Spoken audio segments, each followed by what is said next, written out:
La chaise vide. La fille d'un homme avait demandé au pasteur de son église de venir prier pour son père. Lorsque le pasteur arriva, il trouva l'homme étendu dans son lit, sa tête soulevée par des oreillers. Il y avait une chaise vide à côté de son lit. Le pasteur, qui pensait que le vieil homme était au courant de sa visite, lui dit « J'imagine que vous m'attendiez ». « Mais non », lui répondit le vieillard. Le pasteur lui répondit « J'ai vu une chaise vide, alors j'en ai déduit que vous saviez que j'allais venir. »« Ah oui, la chaise vide, dit l'homme. Pouvez-vous fermer la porte, s'il vous plaît ?» Un peu gêné, le pasteur ferma la porte.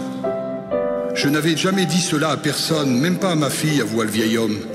Mais durant toute ma vie, je n'ai jamais su comment prier. À l'église, j'avais l'habitude d'écouter le pasteur parler de la prière, mais cela me passait au-dessus de la tête. Et j'ai abandonné toute tentative de prière. Jusqu'au jour où mon ami m'a dit, il y a 4 ans, « Jean, la prière, c'est simple. C'est une question d'avoir une conversation avec le Seigneur. Voici ce que je te conseille. Assieds-toi sur une chaise et place la chaise vide en face de toi. Et dans ta foi, vois Jésus assis sur cette chaise vide. Ce n'est pas effrayant ou étrange, parce qu'il a fait cette promesse, je serai avec vous tous les jours. Puis parle avec lui de la même manière dont tu le fais avec moi maintenant. » Alors j'ai essayé, et j'ai tellement aimé cela que maintenant je lui parle quelques heures par jour. Je fais très attention, car ma fille, si elle me voyait parler à une chaise vide, elle m'enverrait à la maison des fous.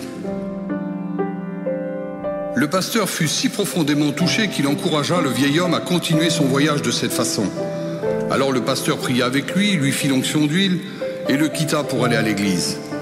2 jours plus tard, la fille du vieil homme appela le pasteur pour lui dire que son père était mort dans l'après-midi. Le pasteur demanda « Est-il mort en paix ?» « Oui, lorsque je suis sorti vers 2 heures, il m'a demandé de s'approcher de lui, puis il m'a dit qu'il m'aimait. Il m'a souri et il m'a embrassé.